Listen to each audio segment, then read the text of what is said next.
And welcome to the best thing you watched this week. We have Chris from Movies and Munchies over there. Say hi, Chris. Hi, Chris. And Ruben from the Ruby Tuesday. That's me. Hi, Chris.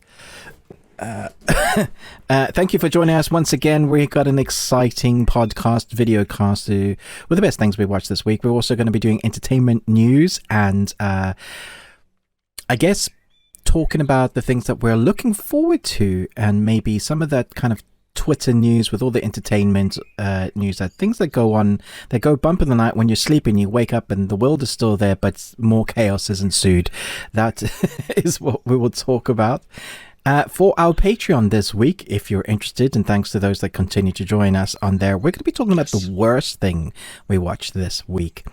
Just because it's nice change up. It's Chris said we should do it, and I think it's one of those weeks that works well because we've got a lot to talk about. So I guess we'll pick one thing each and talk about that.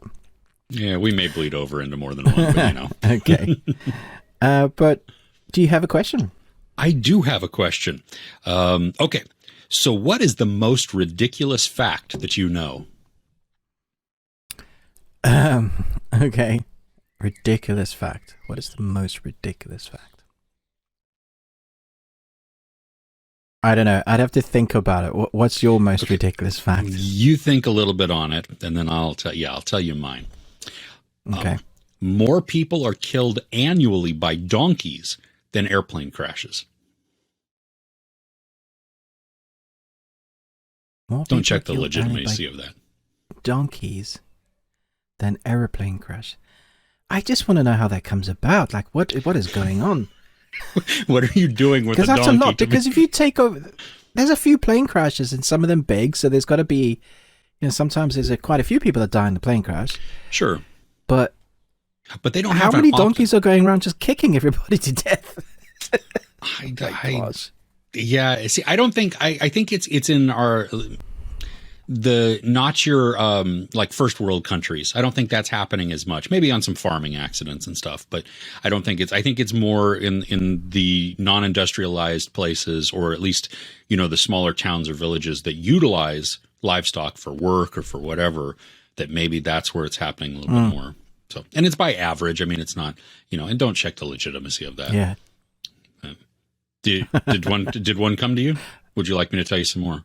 No, not yet. Maybe I'll jump in later if my brain goes, okay. Oh, I actually know some things.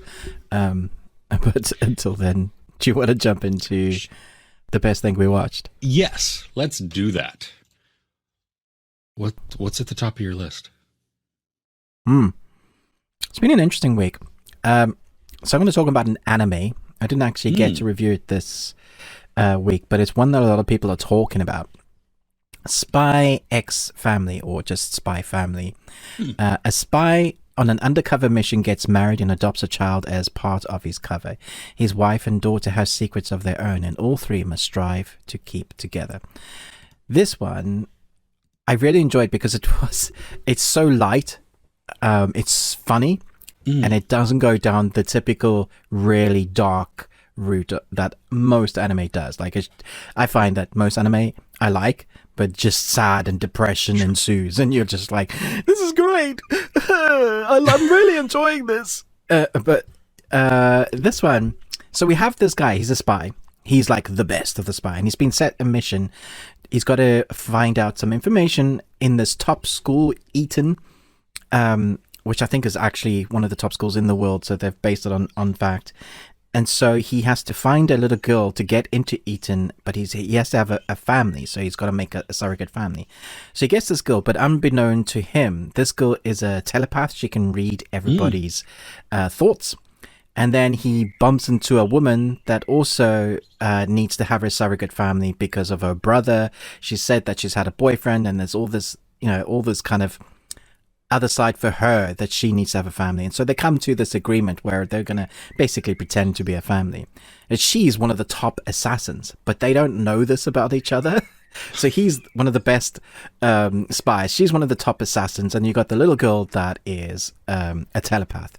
And so you see them start to formulate and actually enjoy being a family, missing out on the fact that, hey, wait a minute, this is what I was missing in my life. It's the sort of thing that they start realizing actually want to protect this family, actually have need of a family. I didn't know I was missing this until suddenly he finds himself reacting like he didn't normally. His training isn't kicking in because he's like, oh, I want to protect this girl. I want to protect this woman that actually isn't my wife, that, you know, we've made forged documents and pretended. And then you get the action. So it's by Wit Studio, who are fantastic at what they do when it comes to animation.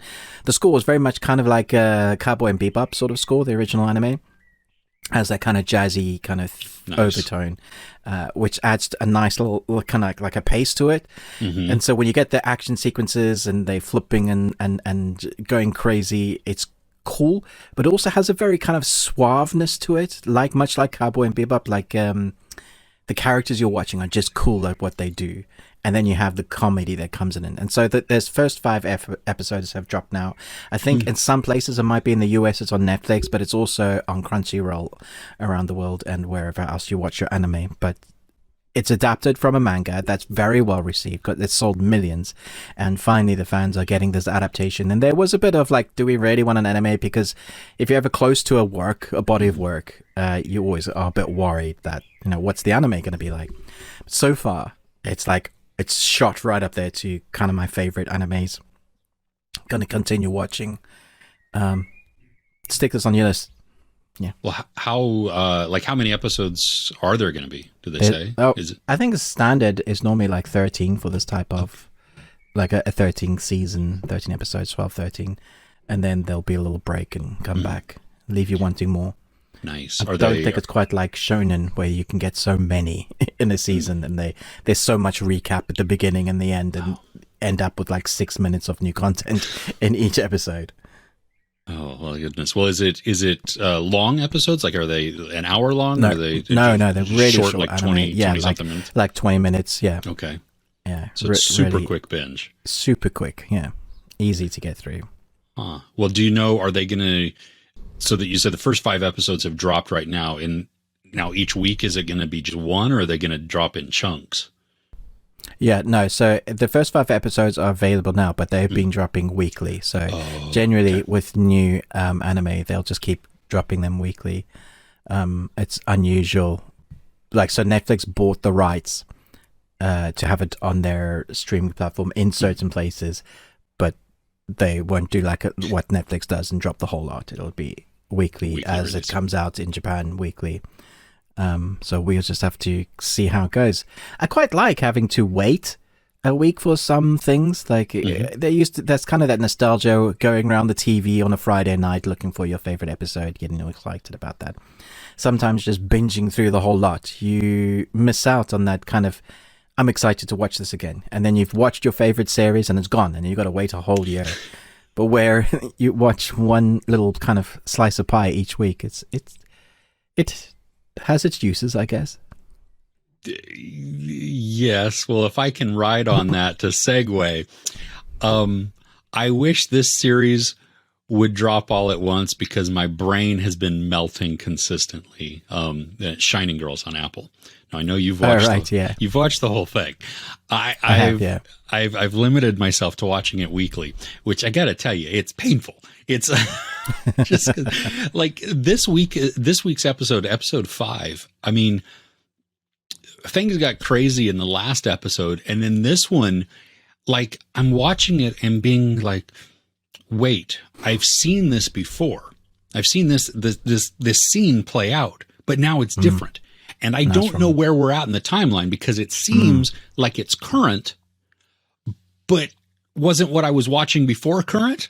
I don't know. And it, I mean, the way, I don't know how they're keeping it all straight, really, because you have, this is a sci-fi murder mystery type of series. And Elizabeth Moss, after a trauma, experiences shifting reality, which the way they visualize this is really cool, because, I mean, and you can't use her as even a guidepost to what is going on or what's true, because at one point she'll have short hair.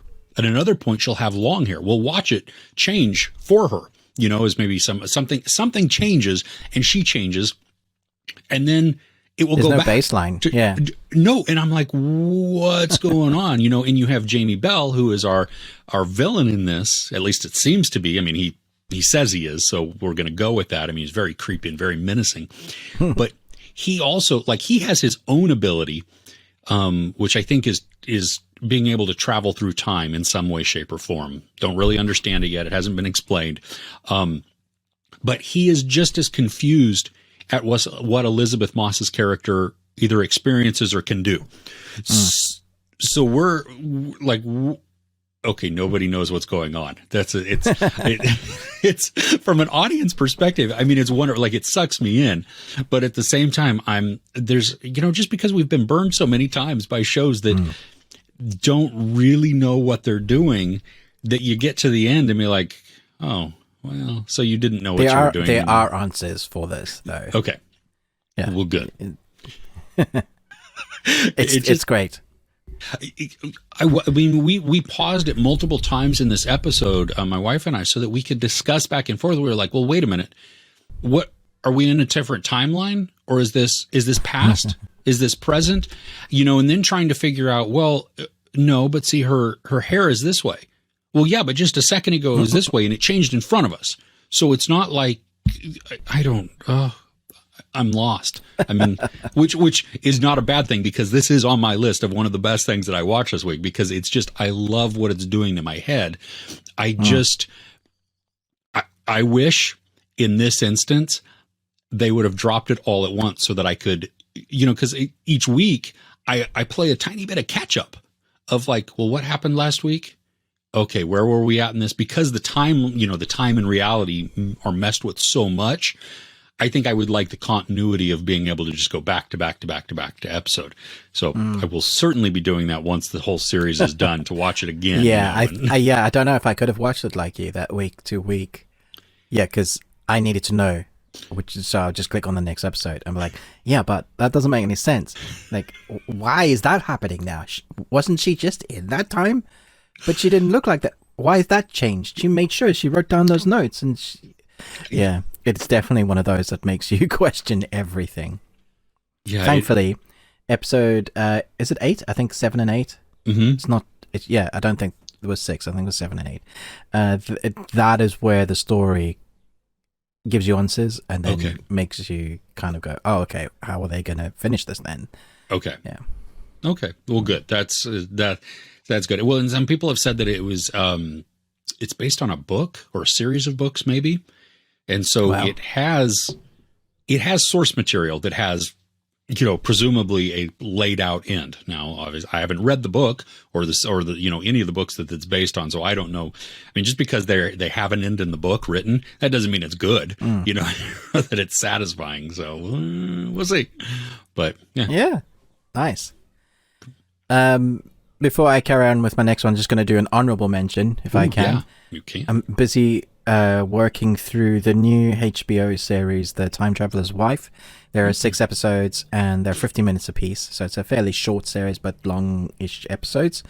For those that have read the book and watched the film that's based on the book, this, even in episode 1, does a lot different, and it expands the lore of the time traveling itself. Like, how did he know how to do certain things? Where does it come from? Is he the only one?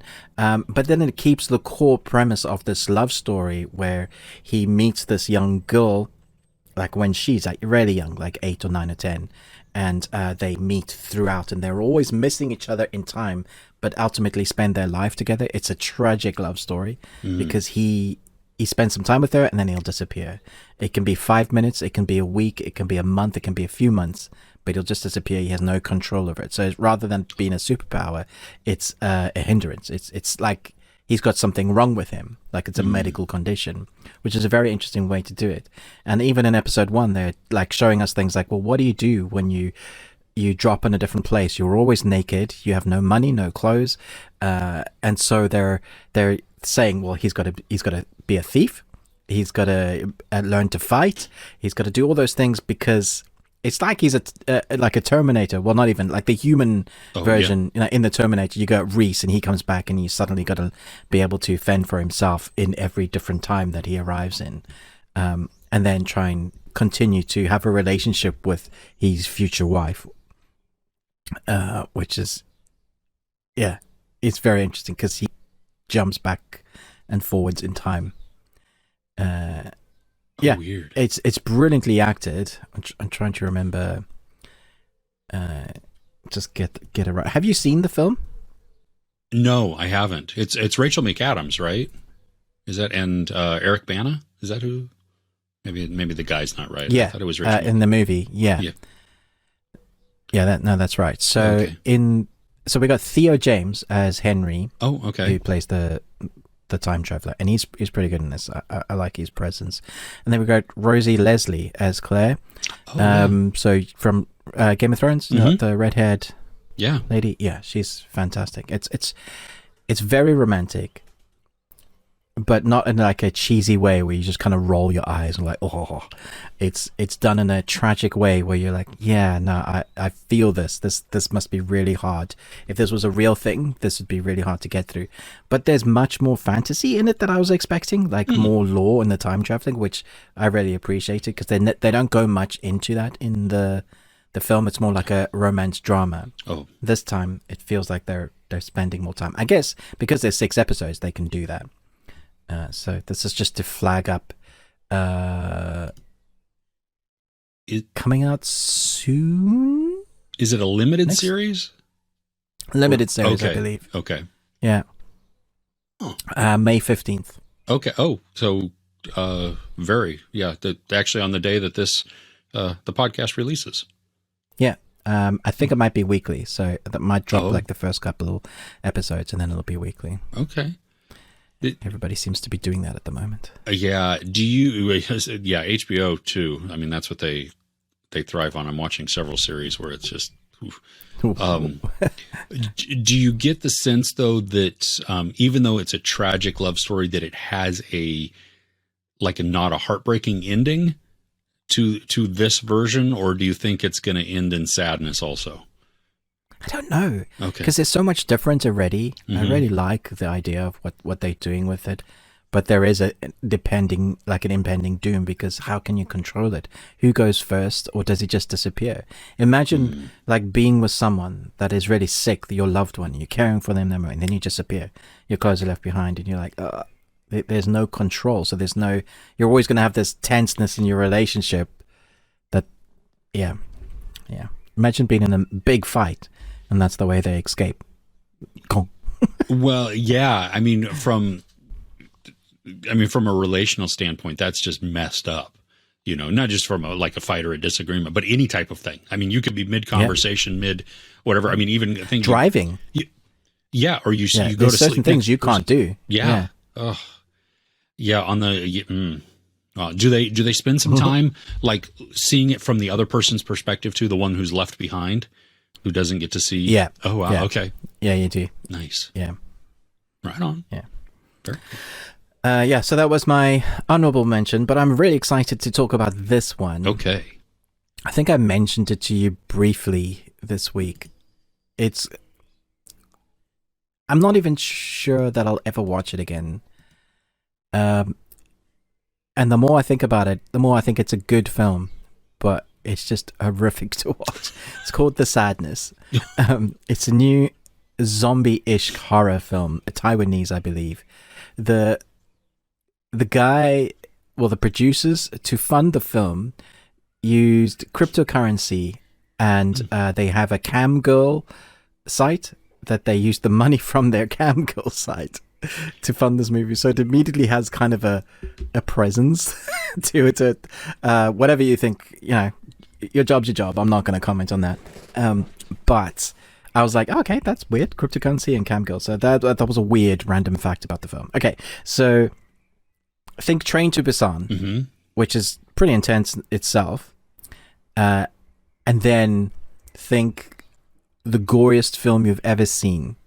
I'm thinking of things like Peter Jackson's Brain Dead, or those old 80s films where like people used body parts, that would squish them and you would see it and it would explode. Yeah. It'd be like, it's like that.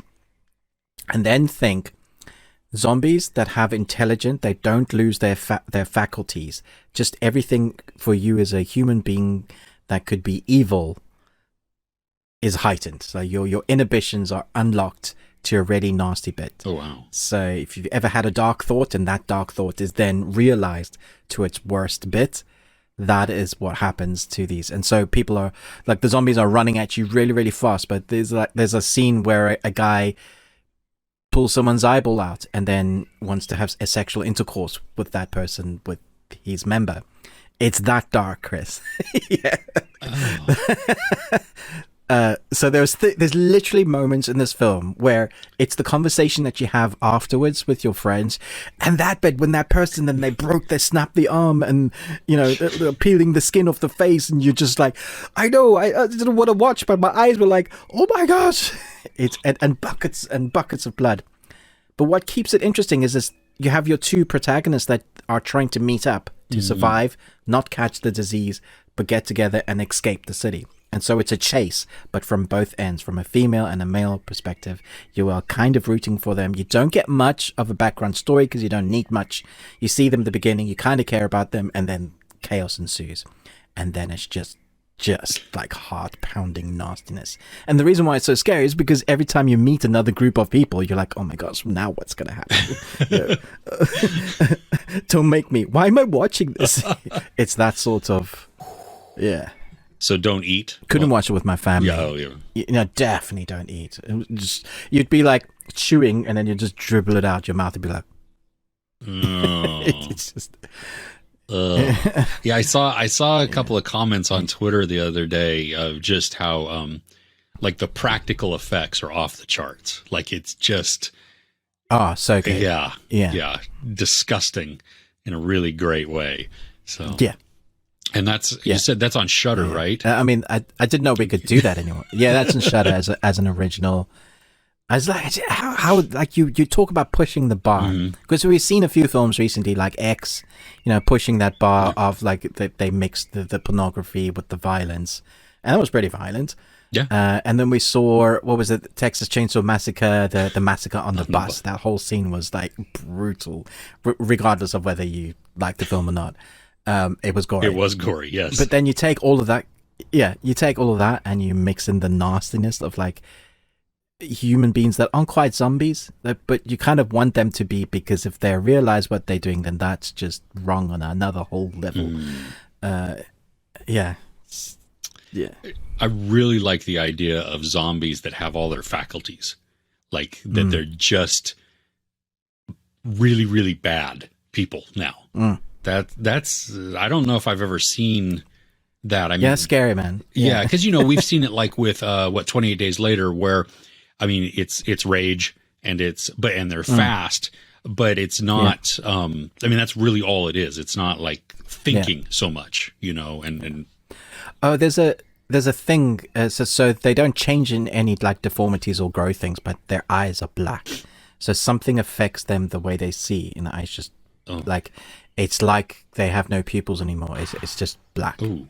And it just adds another level of just like, this is evil. So they look at you and they all grin and smile like they're really happy with black eyes. And you're just like, oh, my days. No. That's not okay. That woman from Get Out is like, no. Yeah. Oh, all right. I think I'm gonna have it on my list. I don't know. I mean, it's like one of those that do I want to put it on there? Yes. Do I want to put it on there? No. Watch it on your phone when nobody's around. So you're like, you don't want someone to walk in, like you got a guest, and they're like, "What are you watching?" Like somebody's being peeled head to toe, and yeah. Gosh. Okay. Well. All right. So then. Moving from one horror to the next, I watched this documentary on Netflix this week that it had been getting a lot of buzz leading up to it, but it was called Our Father. I don't know if you got a chance to to watch this. I didn't get to see it. I had the screen, I just didn't get a time to watch it. Yeah. Yeah, it's so a documentary, true story. This fertility doctor in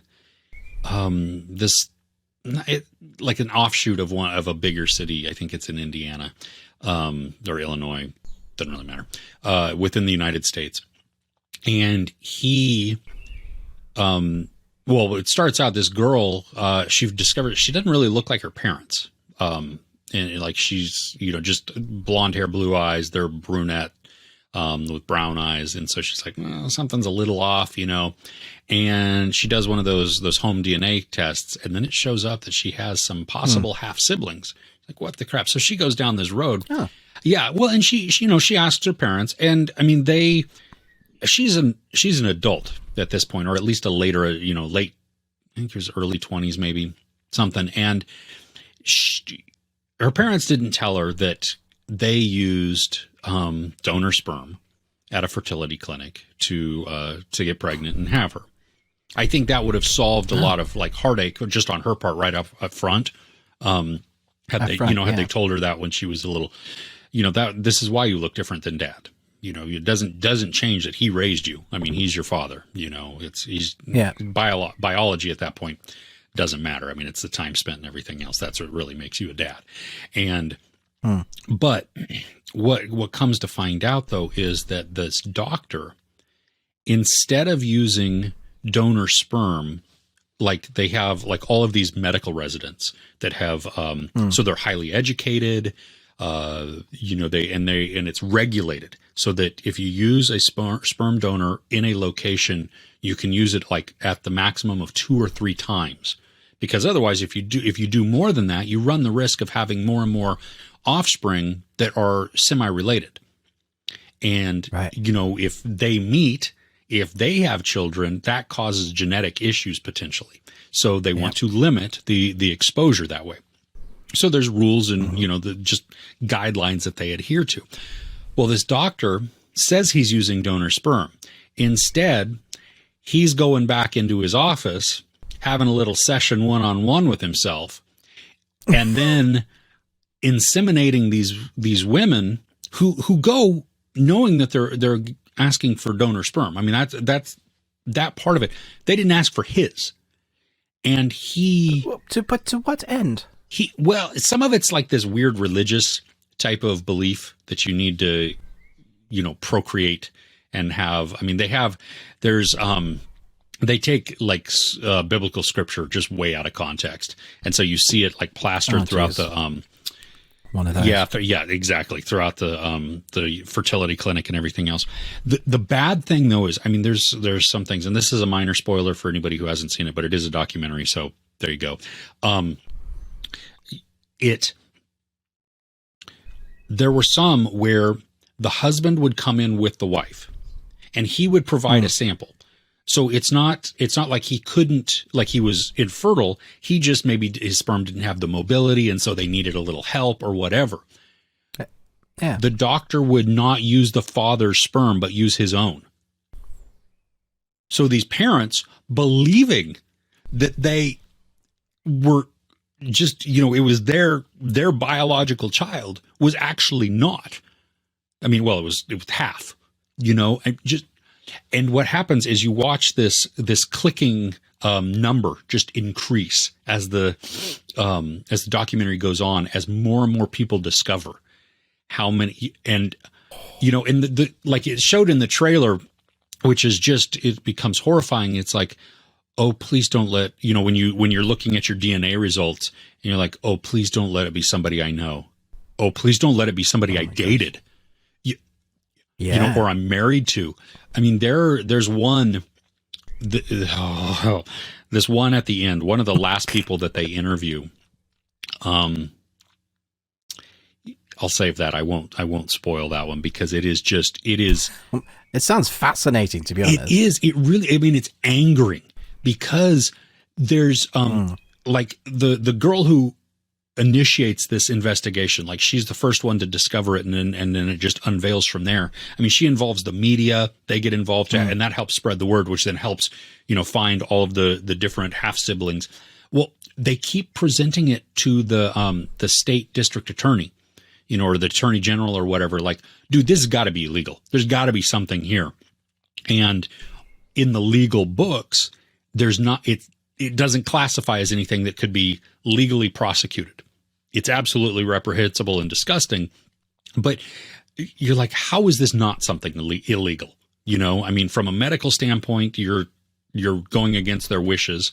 So that should there, but then they raise, as a couple other people raise, that this is actually when you look at the legal definitions of sexual assault, that some of these things that he was doing fall under that category. So why don't they prosecute him? And it becomes a mess, really, and very frustrating at that point, because you see the heartbreak from these families. I mean, it's wildly interesting to watch. It's a short, I think it's like 90 minutes or maybe an hour and 45. Okay, so it doesn't outstay its welcome. No, it's a quick watch. They do a good job. I think they follow up a little bit with like some end credit or end title screens, to just give you a little bit, which is even more depressing too, because that's, this is not a happy story by any means. So it's still going on? Well, there's still, no, he's stopped. He no longer practices. I mean, he's old now too, but the gaslighting too that he did, like he would call some of his patients who were involved, investigating, or the children, really, the siblings, offspring, however you want to call it, and would gaslight them and just try and emotionally manipulate them into not talking about it because it would hurt his marriage. Wow.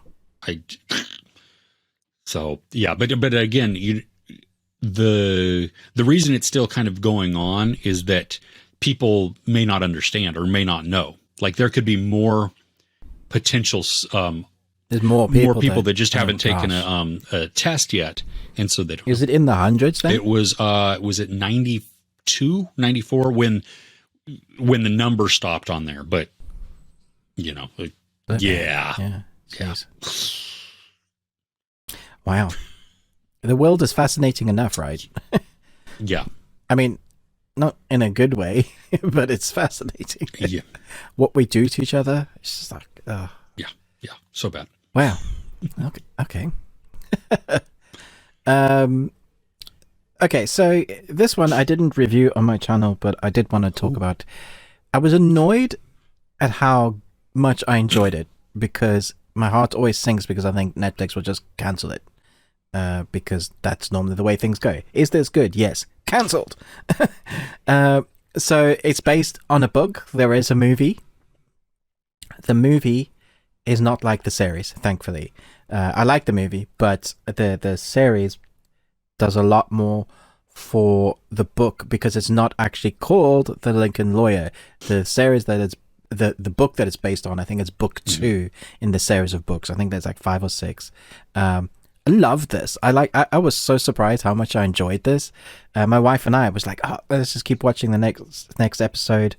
Lincoln Lawyer. I think it's because he's just a really likable character. He plays it in a way that you are genuinely for him, and I think part of that is the storyline that they set up early on. Just in episode 1, even you've got he has 2 wives, because it comes up on his phone, wife 1 and wife 2, which I crack up every time. I think that's genius.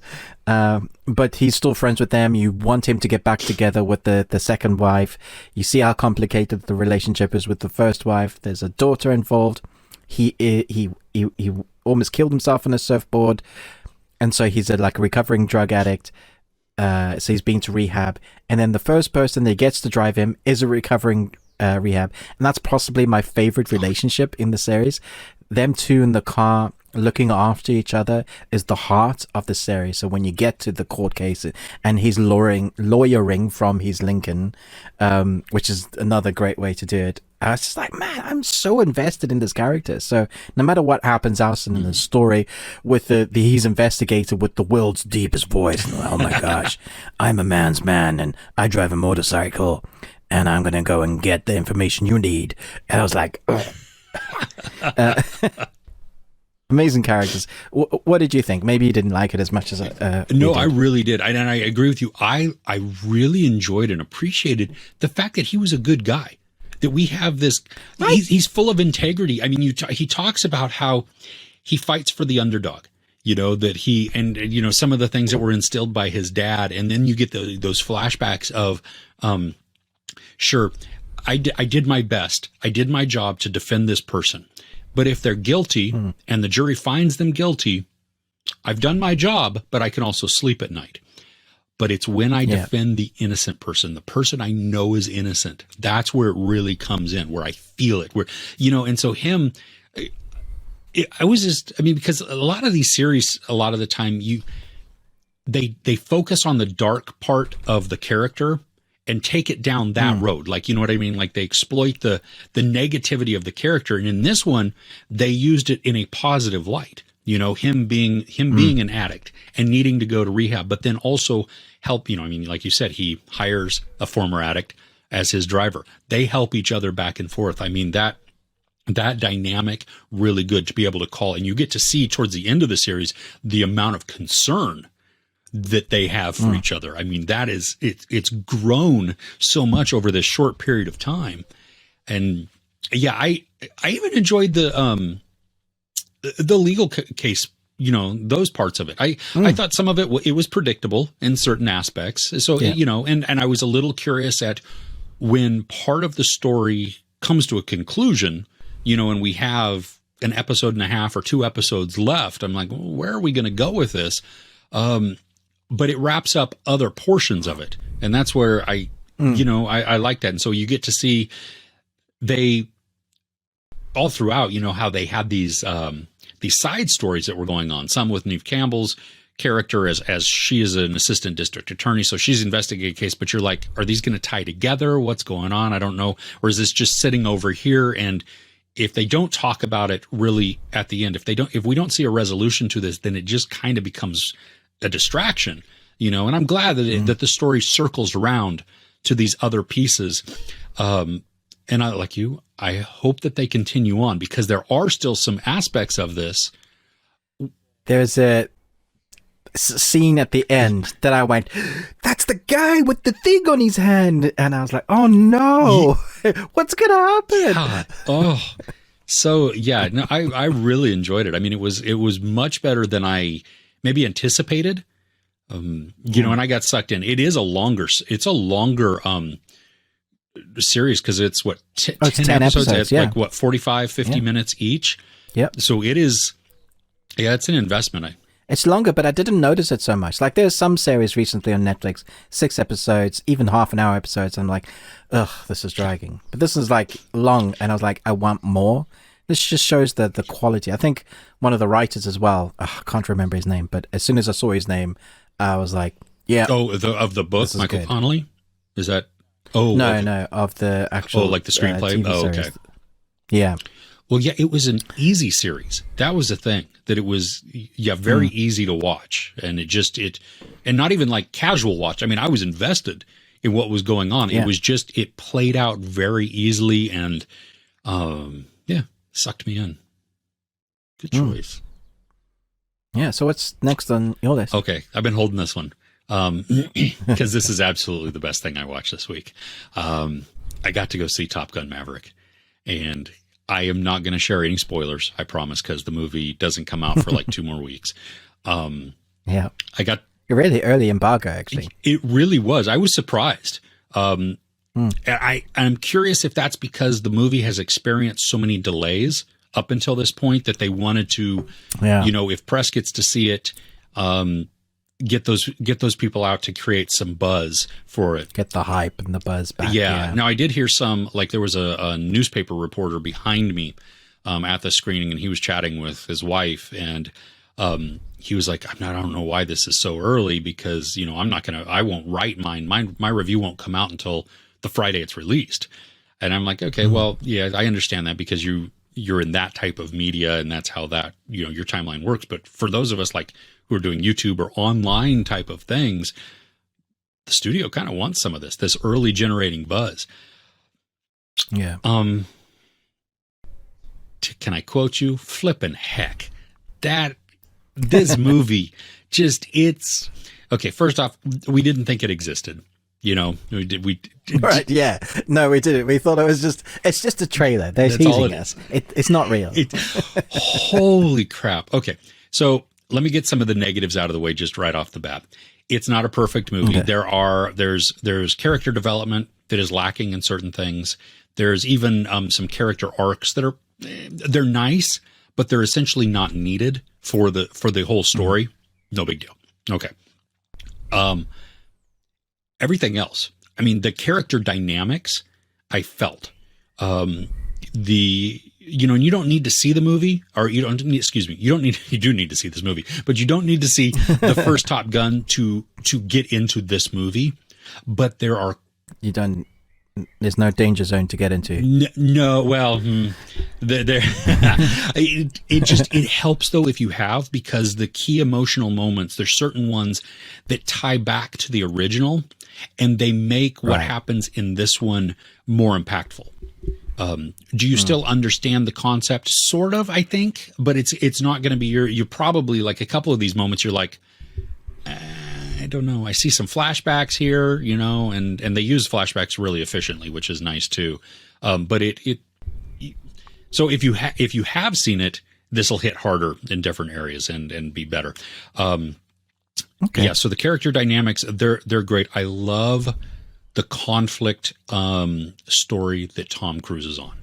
His story, because it's layered. It's not just him as Maverick, as the fighter pilot who bucks authority, that we saw a lot in the first one. I mean, he's still that's still there, but that's not what the story really lays on. It dives deeper into some emotional and some relational aspects that span across multiple characters. And that, so you get very emotionally invested in that. This mission that they have to go on, I loved that they spend so much time talking about it, showing us, practicing it, everything else, which you would think then when they get to the actual mission, it becomes kind of boring because you're like, well, we've seen this or whatever. No, it's even more intense. I mean, the movie sets up these scenes in such a way to build the anticipation so that when we get that final payoff, it's like, I can't breathe. I'm holding my breath so much. The footage. Oh, yeah. But is there a military reason for them to be there? Is there a military story? Because otherwise it's just them training the best of the best. Like, is there a story? There is a story in there. Yes. It's which I didn't remember that there were vague bad guys, like nondescript bad guys in the first movie. Yeah, they were. Well, this is very obvious that no villain is actually named. It felt like almost like literally they cut the words out. In the sentence that they, is it because it's like Russian? My guess is based on the locale that it's probably Russian. They never say that. There's no markings on the plane, anything like that. So it could be. It really could. But based on the locale, that would be my guess. So it's the camera footage is so stinking immersive. I mean, I don't know how I need to go and find the whole behind the scenes making of type of things, these featurettes, because it is incredible. I mean, you watch, especially as they have to do these tight maneuvers in a very quick amount of time. And there's a time limit to it also. And so you watch the actors, I mean, like just slamming up against the sides of the plane as they're pulling these G's. And it's just, and then you'll get there's some shots from outside. There's some chasing shots. I don't know how they did that. There's some where the plane had to have been flying parallel to the other planes that are going on. And then you see that it's just, nice. Yeah, it is. I was lucky enough to see it in IMAX. And so it's already a big screen, and so the regular scenes on the ground, any of that is widescreen. And then when they go up into the air, it becomes full IMAX screen. And so you get just the full scope of everything that's happening. This, like, super exciting. I mean, you can't, like an adrenaline rush, but that's earned every bit of the way. It's interesting because people, I know, like if you're a big fan of the first one, you'll probably go and watch this one. But there was some buzz when people first mentioned it, and that kind of dropped out. And then people were like, but what actually is this? Is this just going to be a reboot of the original? Do we even need it? You know, like, stop remaking our great 80s films. Yeah, I'm the first one to put up my hand. It's like, yeah, stop it. Why are you remaking The Crow? I will find you and slap you with a wet fish and get banned on Twitter. But what you're saying is it's not just a reboot. No, it's not just a reboot. I mean, there are key moments within this that are like reboot-ish. And they're more so, rather than reboot, it's fan service. You know, it's taking the audience that loved the first one or enjoyed the first one and being like, here's why you enjoyed that, and let's crank it up to 11 for you. You know, nice. Yeah, and you have, I mean, the score. I loved the score, especially as they infuse the original within it. You know, the dun, dun, dun, dun, dun, dun, you know, and the dong, and you're just like, ooh, that's just, I know something cool's about to happen. You know, yeah, it has moments. I mean, because you can look at it and go, okay, so I saw in the trailer there's a beach scene with, you know, the shirtless guys playing on the beach. Okay, we had beach volleyball in the first one. This isn't volleyball, but it's still shirtless guys on the beach, you know, playing around. Because it's not Top Gun if you don't have that. But it has a story purpose, though. That's the one good thing too. That in this, the story actually, cool. Yeah, it's not just there for the sake of it. Yeah, it addresses it, which I thought was pretty good because it takes away some of that that reboot-ish or that laziness of storytelling. You know what I mean? Like, well, we had it in the first one, we'll just put it in this one and we'll call it good. Well, no, we're going to actually give it a reason for this, and it's going to tie into the story. And so therefore, hey, it makes sense now. I'm so excited for you to see it. Last question before we move on. Are there cameos from the first film in this one?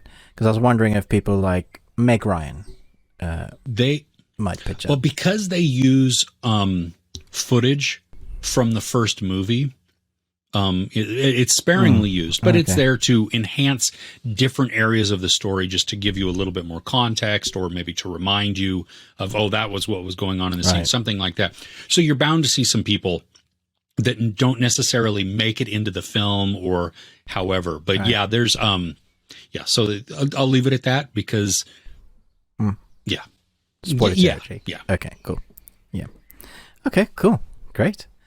Well, I think I'm done with my best things. Okay. Have you got any more to talk about? No, that's pretty much all I got. So nice. Well, thank you for tuning in with us, for following along. Tell us what in the comments, what are some of the best things that you watched this week? We would love to hear what was on your radar. And again, it doesn't have to be new.